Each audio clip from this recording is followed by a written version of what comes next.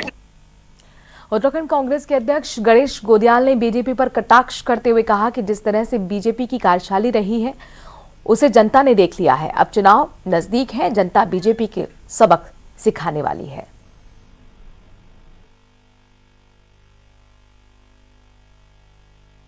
तो ये आखिर वक्त किसान सरकार चा जब सब हाथों बटी चल गया गढ़वाली में समझेंगे, जब सब हाथों से गुजर चुका, हाथों से छूट चुका, जब दांतों से छूट चुका, ओंठों से पकड़ने की कोशिश हो रही है, लेकिन जब दांतों से छूट चुका होता है धामी जी, तो ओंठों से पकड़ना बहुत आसान नहीं होता है। आपने और आपके पूर्ववर्ती मुख्यमंत्रियों ने इस प्रदेश को जिस गर्त में पहुंचाया है, ये प्रदेश की जनता उसे माफ नहीं करेगी। 16 दिसंबर को उत्तराखंड में राहुल गांधी की बड़ी रैली होने वाली है। कांग्रेस प्रदेश अध्यक्ष गणेश गोदियाल का कहना है कि राहुल की रैली के लिए कांग्रेस कार्यकर्ताओं में उत्साह है और इसके लिए तैयारियों का सिलसिला जारी है।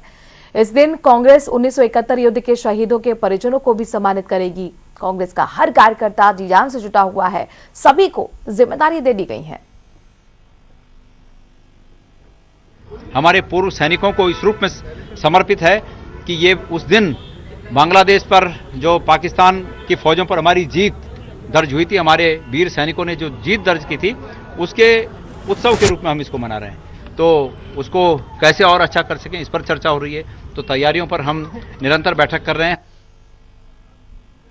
खबरों में आगे बढ़ते हैं। गैरसैंण में विधानसभा सत्र को आयोजित नहीं कराए जाने पर हरीश रावत लगातार बीजेपी पर सवाल उठा रहे हैं। उधर कांग्रेस के सवालों पर कैबिनेट मंत्री सुबोध उनियाल ने हरीश रावत से ही सवाल किया कि कांग्रेस खुद ही देहरादून में सत्र की पक्षधर है, तो फिर हरीश रावत बेवजह क्यों बोल रहे हैं। सुबोध उनियाल के इस बात पर कांग्रेस प्रदेश अध्यक्ष गणेश गोदियाल ने उन्हें चैलेंज किया कि अगर ग्रीष्मकालीन राजधानी के नाम पर गैरसैंण का विकास हुआ है तो सुबोध उनियाल बताएं। मैं सुबोध भाई को चुनौती देता हूं कि अगर उनमें उत्तराखंडियत नाम की चीज बची है तो इस बात का वो स्पष्ट जवाब दें कि क्या गैरसैंण में ग्रीष्मकालीन राजधानी घोषित करने के बाद एक दिन भी वहां किसी अधिकारी को न भेजना और वहां पर एक दिन का सत्र चलाने की हिम्मत न जुटा पाना, क्या उससे सहमत हैं? अगर उनमें उत्तराखंडियत का कहीं बचाव है, बची है, तो इस बात का मन से जवाब दें। एक छोटे से ब्रेक के लिए यहां पर रुक रहे हैं, जल्द हाजिर होते हैं कुछ और खबरों के साथ।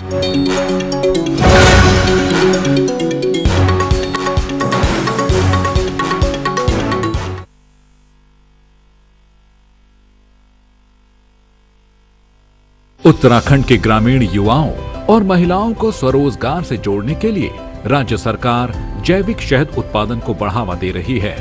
न्याय पंचायत स्तर पर मधु ग्राम बनाने की ओर आगे बढ़ रही उत्तराखंड सरकार राज्य में फल, सब्जी, फूलों की खेती के साथ ही शहद उत्पादन के जरिए किसानों की आर्थिकी भी मजबूत बना रही है। मधुमक्खी के जो बॉक्स हैं हमें घर आके सरकार द्वारा दिए गए, लाभदायक है ये और बड़ा महंगा बिकता भी है बाजार में। नरेंद्र नगर की सकलाना रेंज हो या अल्मोड़ा में रानीखेत के किसान मधुमक्खी पालन और शहद उत्पादन से जुड़कर ये मौन पालक आज राज्य सरकार की योजनाओं का लाभ उठाते हुए खुद को आत्मनिर्भर बना रहे हैं। समृद्धि की मिठास इनके मुस्कुराते चेहरों पर दिखाई दे रही है।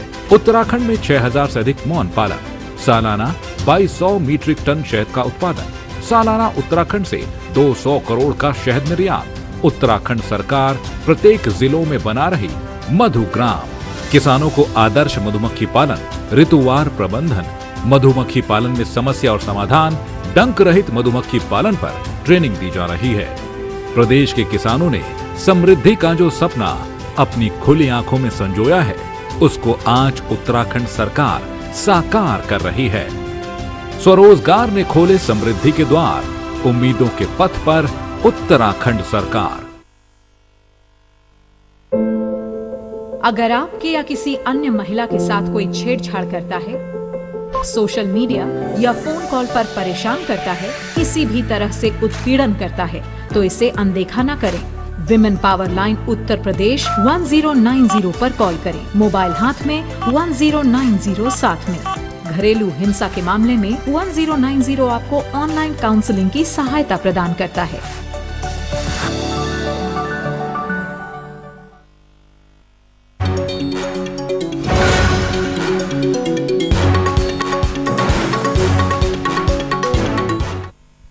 पर्यटन मंत्री सतपाल महाराज ने पहाड़ों की रानी मसूरी में सर जॉर्ज हाउस का लोकार्पण किया।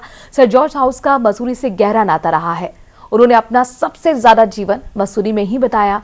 विश्व की सबसे ऊंची चोटी माउंट एवरेस्ट को पहली बार सर जॉर्ज ने मसूरी की पहाड़ी से ही मापा था। पर्यटन मंत्री सतपाल महाराज ने कहा कि सर जॉर्ज हाउस पर्यटन के क्षेत्र में मील का पत्थर साबित होगा। पर्यटन विभाग को इस ऐतिहासिक धरोहर को संजोने का काम करेगा। इसके साथ ही देश विदेश के पर्यटक मसूरी पहुंचकर सर जॉर्ज हाउस में पहुंचेंगे और यहां वेधशाला में आकर उनके कामों की जानकारी ले सकेंगे। यहां पर संग्रहालय का भी निर्माण किया जाना है, जिसमें उन उपकरणों को रखा जाएगा जो सर जॉर्ज ने इस्तेमाल किए थे।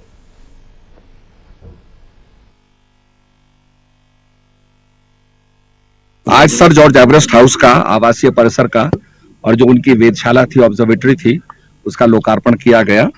ये सब कार्य जो हैं 16,40,86,480 में ये पूरे किए गए हैं और ये एक मैं समझता हूं कि मसूरी के लिए एक बहुत बड़ा आकर्षण रहेगा कि लोग यहाँ जॉर्ज एवरेस्ट ने जो ग्रेट आर्क को नापा था और जो यहाँ से माउंटेन पीक्स को नापा था, तो ऐसे स्थल में वो आकर के उनके घर को देख सकेंगे, उनके रहन सहन को देख सकेंगे और यहाँ की जो सुंदरता है, सारी हिमाच्छादित आप चोटियों को देख रहे हैं, तो अपने आप में विराट ऋषि हिमालय का यहाँ से दृष्टिगोचर।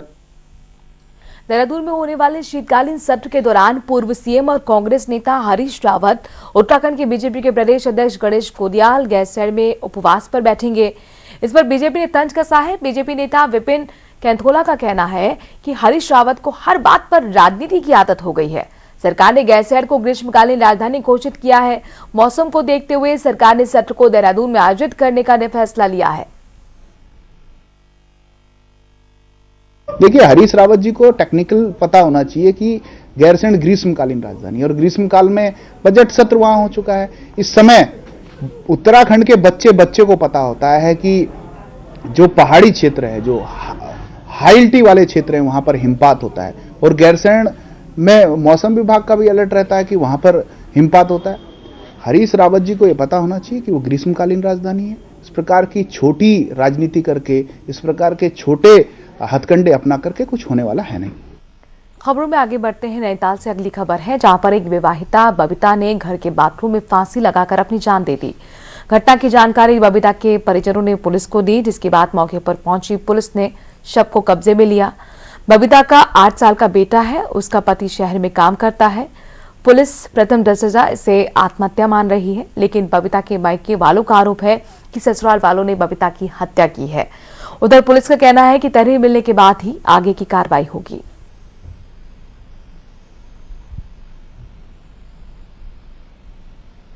हमें एक सूचना प्राप्त हुई कि 7 नंबर में एक किसी महिला ने सुसाइड कर लिया, तो उस पर हमारी पुलिस टीम वहाँ पे गई है। वहाँ पे उसके द्वारा जांच की गई है तथा वहाँ पे जो है प्रथम दर्जा सुसाइड का मामला है, तो उसका पंचायतनामा भर के पोस्टमार्टम के लिए भेजी गई है और जैसे भी पोस्टमार्टम रिपोर्ट के बाद जो भी कार्रवाई होगी और उसके परिजन जो भी तहरीर देंगे उसके आधार पर कार्रवाई की। नैनीताल के भवाली इलाके में गुलदार के पहाड़ी से गिरने से इलाके में सनसनी फैल गई। लगभग 8 साल का गुलदार पहाड़ी से तिरछा खेत में गिरने से बेहोश हो गया। ग्रामीणों ने आनन फानन में वन विभाग को जानकारी दी। वन विभाग ने ट्रैंकुलाइज कर पिंजरे के साथ उसे पकड़ा है और अब उसका इलाज किया जा रहा है। रेस्क्यू कर उसे एक सेंटर पर ले जाया गया है।